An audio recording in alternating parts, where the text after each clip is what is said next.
Hello YouTube, it's been a while since I took you to Pittsburgh Botanical Garden and I'd like to take you guys with me back in summer. This video I filmed in August and if you'd like to see amazing stanhopeas in bloom, stay tuned. This video is going to be a little bit dark, so please add brightness on your devices. I did not plan to film this video, but we had a party at the botanical garden. They gathered all the volunteers through the year and we had a dinner, and after that we had the opportunity to walk in the garden when there is no other people. It was about 8 o'clock and not enough light to film. I was not planning on any videos because I was at the Phipps Conservatory a month ago, but when I walked in I saw so many changes. In 1 month there is so many new orchids in bloom. I never showed that terrarium botanical garden has when they keep orchids under the glass, masdevallias and dendrobiums. Nice display of orchids growing on cliffs. I think they keep temperature a little bit down inside the terrarium for cool growing genera. You can go to botanical garden every time, and every time you see different plants in bloom. While orchids not in bloom, they keep them in the production house. And when flowers about to open, they bring plants into showroom. There is a bright, fragrant Brasidium. That's a hybrid between Brassia and Oncidium. Nice, tall Dendrobium pulchellum is fragrant as well, and it can bloom from the same cane up to 2 years. Awesome. I like Dendrobium bracteosum. I have one, but mine is not doing well. Maybe I should get a new one. Maybe mine is sick and I got not a healthy plant to begin with. At night time they turn lights on to add more magic to enjoy beautiful orchids. Viola stichiara is a hybrid between Cochlearia miltonia and Odontoglossum. In Europe, they call them Cambrias. The sleeper orchid Gloria Nagel is a hybrid between Micranthum and Rothschildinianum. Big size flower comes from Rothschildinianum parent, and pink color comes from Micranthum. What makes it nice for collectors, not a big leaf span, also comes from Micranthum. When I look at Phragmipediums, I always think they are such a snobby orchids. They are tall, beautiful, proud of themselves, but I love them. Inca Embers is a hybrid between Indian Fire and Bissay. I have Indian Fire and it's blooming for me since August for 4 months. I'm so glad I got it. Little Pinocchio is blooming for a long time period. It can bloom one flower after another up to 2 years, and you don't need a greenhouse to grow it. It will grow well even on northern windowsill. Very popular Frag a $3 bridge is a hybrid between Henna Popov and Cardinale. That's where the beautiful coloration comes from. Every time I come in botanical garden, I see Dendrobium Raspberry Delight in bloom always. There is another dendrobium. This one has no ID with white flowers. Tall plant. I will say tallest plant. There is my husband Mike standing next to the dendrobium just for you guys to see how huge it is. I don't know if I can grow something big like that. I think it's possible only in a warm states like Florida, not in Pennsylvania. It won't even fit into my greenhouse. Cattley's old hybrid bowbells was made in England years ago. Big flowers, fragrant.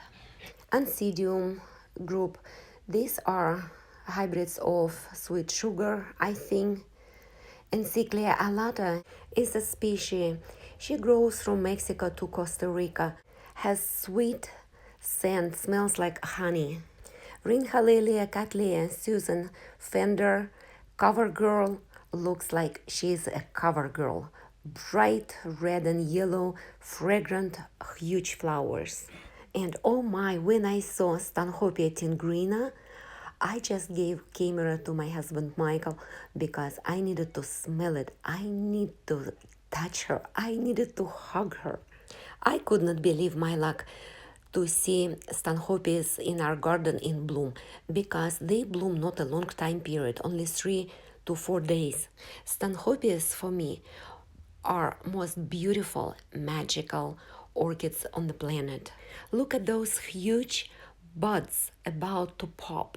There is something magical about them. I can stare at them for a long time and touch those waxy flowers. When I look at stanhopea flowers, I always think about Herbert Wells' story named Very Strange Orchid. Yes, you can come to botanical garden once a month and still miss on blooming stanhopeas. I see there is more than one basket. I see another one and another one. Tigrina flowers, they are hypnotizing me. They don't even look like they belong to the earth. They look so alien-like, beautiful and dangerous at the same time. Or like predators, you feel even scary a little bit. But they are like magnets. You wanna touch them, and if you rub your fingers against the flowers, you get that oil on your skin. Even after you wash your hands, you still can smell their aroma. Their fragrance is heavy because you know why? Your flowers have only 3 or 4 days to attract pollinators. So orchid can't waste time while flower is alive. There is stanhopea tigrina variation predator, very similar to this one. No wonder why someone named her this way. They probably felt the same way I feel, like in that Sigourney River movie, The Predator, about aliens. That's what stanhopea is for me. Okay, I need a break. Let's take a look at more peaceful orchids. There is Rhinhalelia digbyana. They used to call her Brassavola digbyana. Beautiful flowers, maybe 7 or 8 inches big. You need a lot of light to make it bloom. She is native to Mexico and Costa Rica. There is a nice dendrobium with a cute name Sonia. And that's me. I stood underneath of a stanhopea basket for you guys to see how huge it is, maybe with 100 or 200 pseudobulbs. Cute dendrobium with yellow and purple flowers. I can't remember its name, but looks like light comes from inside of flowers. Beautiful. Yellow tall dendrobium with the name Moonlight. Always in bloom epidendrum green hornet. Cute orange ascasenda. They are so much easier than big vandas. I have 2 similar ones in spike in my greenhouse. I really like how our botanical garden display orchids here among bromeliads and other tropical plants gives that illusion like you feel you're in the jungle. Maybe someday I'll be brave enough and ask to give me a little division or a little piece of that dendrobium sonia. For some reason, I just want this one. This dendrobium looks like will make any room look brighter. Vasca stylis is a hybrid between 3 orchids, Vanda, Rhinha stylis, and Ascacentrum. Sunny bright flowers and plant itself is compact. Violet Yamaji is New Guinea dendrobium. One of the parents is Dendrobium spectabile, fragrant and can bloom from the same cane few times. Another stanhopea in bloom, this one has no ID.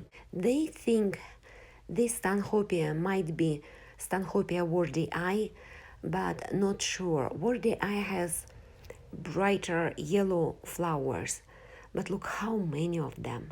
Heavily fragrant, like perfume, from back days when women will wear perfume and you can smell miles away. This video I filmed in August. That's when stanhopeas usually in bloom, July and August. But apparently I learned they can bloom even later in September, October. Few YouTubers posted videos here on YouTube. Irina from Irina's Garden, she lives in Greece. Her aculata was blooming, I think, end of September. And Ed from Ed's Orchid showed his blooming stanhopea, I think, first days in November. I grow 3 stanhopeas. Only one is blooming size, Hernandezii, and it bloomed for me last July. Very shy with 1 flower, but still. This young lady is a member of our Orchid Society here in Pittsburgh. She was so excited to see flowers. She said she sees stanhopea first time. Another tigrina on my way out of the orchid room.